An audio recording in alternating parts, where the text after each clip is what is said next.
The next project that we're going to work on is the magazine spread project. This is what's known as editorial design.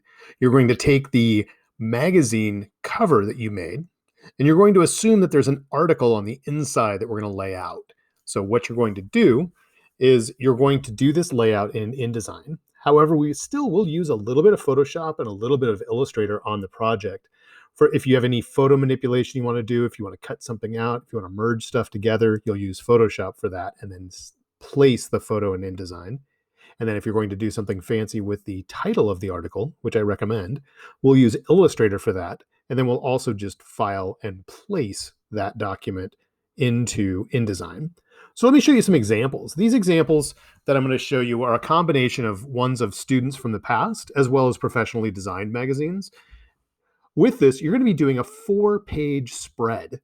So what that is, again, is an article that starts on one page and then carries over to the other 3 pages. So a spread is just when you have 2 or more pages that are right next to each other.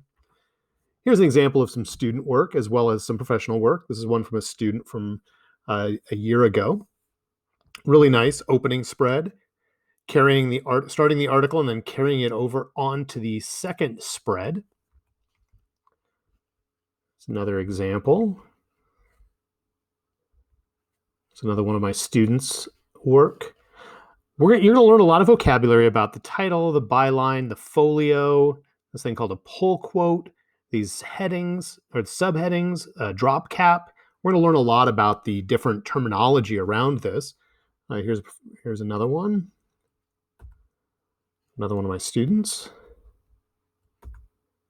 So you can see there's a variety of different ways to lay out the individual spreads. You have some dominant image, and then you have the articles broken up into a grid, usually a 6-column grid, potentially more, potentially less. We'll talk more about that when you start to do your layouts.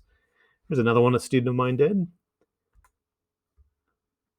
You can see a lot of times the image at the beginning is really the big opening part to grab people's attention, and then you start to read through the article on the following pages. We're going to assume that your article actually continues beyond this opening and second page spread, but we'll just pretend that it's multiple pages, but you just have to lay out these 2 spreads. This is another example of a student one. So you can see the variety that's here is pretty broad. You've got a lot of flexibility. This student decided to go with something that was a little bit more monochromatic, something that was a little bit more subdued. More of a professional editorial one from, here's another one of my students' work. They did a small little call out on this side. I was really proud. She actually built this entire thing in Illustrator and pulled the thing over. Let me show you some examples of the types of opening spreads that you might consider using. Again, I'm not going to call out the student ones and the professional ones. I'm just going to show you these. But these are examples that include both professional as well as former students. One technique is to use just a strong image and your title. And you're not really putting a lot of text on that particular opening spread. So for example, here. So while there is some text that's in there, the most visually impactful piece is the image. And then there's a stylized way to lay out the typography to grab people's attention. Really experimenting with contrast and size.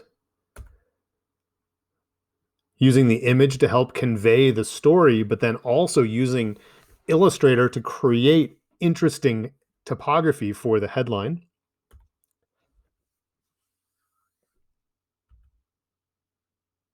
But you can see on these, the main grabbing point is the image. So it's that really strong image with very limited amounts of text.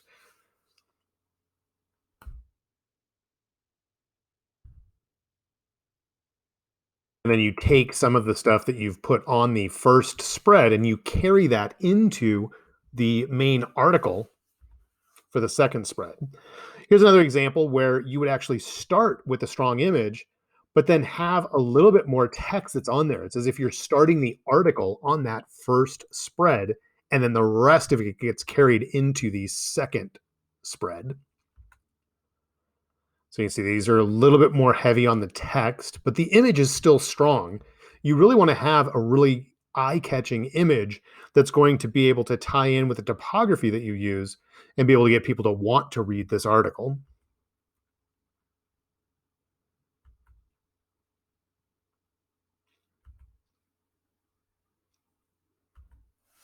All right, let's take a look at some of the sample article portions of the spread. So these would be example pages that would come after that opening spread for the article. So you can see definitely much more text heavy.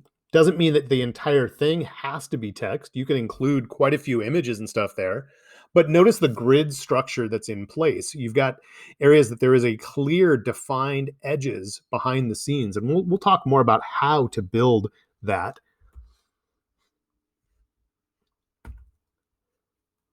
Just because it's heavily text-based doesn't necessarily mean you don't have to include images. You really do want to include images. The images will help carry over from the opening spread. Plus, it'll break up some of the text to make it a little bit more visually appealing, but you'll still be including things like a pull quote, potentially drop caps to help lead and draw attention to where people should start the next section of their reading. Or you'll be including these subheadings that create the next section. You're going to see the idea from the opening spread that I showed you before that had the blue and yellow outline. Once again, is carried over into the second spread, as well as graphically being used again and again to create that consistent color scheme.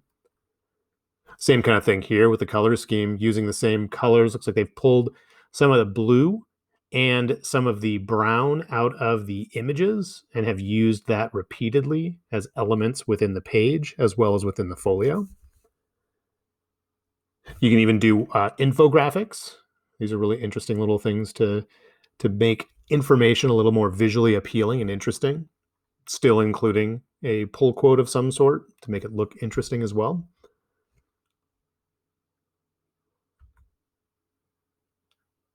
Another example of kind of a stylized infographic to help break up some of the text of the main article. This is somewhere where I was talking about you would potentially use Photoshop to be able to cut out or mask out the image if you were to place them into InDesign. Everything's based on a grid structure, and everything is pulling over a clean and consistent color scheme from whatever your opening spread was. So here are some things to consider. We need to talk about the anatomy of a spread, and we'll be talking more about this in class, but I wanted to show you just a brief overview. These are some of the terminologies that you'll hear, or words that you'll hear when I explain stuff and we go over things and on the assignments themselves. We're going to be looking at what's known as the headline. Headline is going to be the big graphical topography piece that you're going to want to stylize. You'll have your main image as well as the negative space. Negative space, remember again, is the empty space in an image or on a page. The byline is who wrote the article. So you're not responsible for writing the article. You'll be getting an article from somewhere online or a variety of different sources, but you'll want to give proper attribution for who wrote that article. You'll have what's known as your intro or the intro part of your deck. This is the article. This could be on the opening spread, or like I showed you earlier, this could be actually the beginning portion of your second spread. You might have a footer or what's known as a folio. That's this portion down here. This is going to be a required element. We may not necessarily use it on the image itself, but it should be the page number, the name of the magazine, and any other information you think is important. You'll have captions on stuff. You'll have your main image. And we'll be doing a little vocabulary quiz later on some of this information, just so that I know that you understand what these things are. But I wanted to give you something that actually had the proper definitions, as well as some tips based on good editorial design for magazines on about how long the lines should be and what it means by margin and gutter and things like that. So if there's things that are in here you don't understand, please let me know and I'll be able to help you with it. This is what you're going to be including in your actual magazine spreads. So it's 4 pages. That's 2-page spreads. So 4 individual pages, but they'll be butted right up against each other. You need to include a minimum of 3 images. You'll probably use more than that, but a minimum of 3 images. You're going to have multiple pages of body copy, and those should be set up in columns and set up in grids so that you have a nice clean layout. You're going to have a headline on your opening spread. You're going to have at least one drop cap. That's going to help introduce where people should start reading your article. You're going to have subheadings. That's between 2 to 3 subheadings. You don't really have too many. You're going to include at least one pull quote. You're going to have a folio on all of the pages. You're going to have a byline for who wrote the article. And then we need to have somewhere where we put attribution for any images or text that you use. So those are the pieces that we'll be using. And I'm going to have a separate demo that will explain how to do different things like the drop cap and pull quotes and things like that. And we'll be doing that during class. Now, before you actually open up InDesign, we do need to do some planning first. So with the planning, there's going to be a couple of things you really need to consider. The first thing is what's your magazine topic? Now, this magazine topic should be the same, coming from the same magazine as what you did for the cover. Now, if you didn't do the cover, well, now's your chance to make up a magazine, and we should talk so that I can give you a better idea of how to really figure out your audience and what would be appropriate for the magazine. But you want to also then start to think about where are you going to get this article from? You can go to Wikipedia. You can find it if it was on any other website. You just need to make sure that it's going to be long enough to be able to fill several columns of text within your article. You want to really figure out who is your audience, because that will help you determine how long to make some of the lines, as well as what type of imagery, graphics, color, and fonts would be appropriate. You're also going to want to figure out where are you going to get the images that you're going to be able to use, and are they going to be high quality enough? I'll have a separate demo on what settings to look for when you do a Google image search or other resources to use to make sure that you have large images so that they don't show up blurry. And then where are you going to get those? So the next steps are going to be, we're going to be setting up a Pinterest board where you're going to find example spreads. You're going to complete a planning sheet. Then we'll move into making thumbnail versions of layouts. You'll do a layout draft with 3 different layouts. You're going to do some title variations. You're going to gather your images and your article text, and then you'll begin building your spread. So that's kind of the big high-level overview of what it is that you're going to be working on. But to begin with, you want to make sure that you set up a Pinterest board, and I'll have a separate demo on what it is that I want you to do for your Pinterest board and your planning sheets, and then what you're going to do with your thumbnails. As always, if you have any questions, definitely hit me up and let me know. No question is dumb, just ask.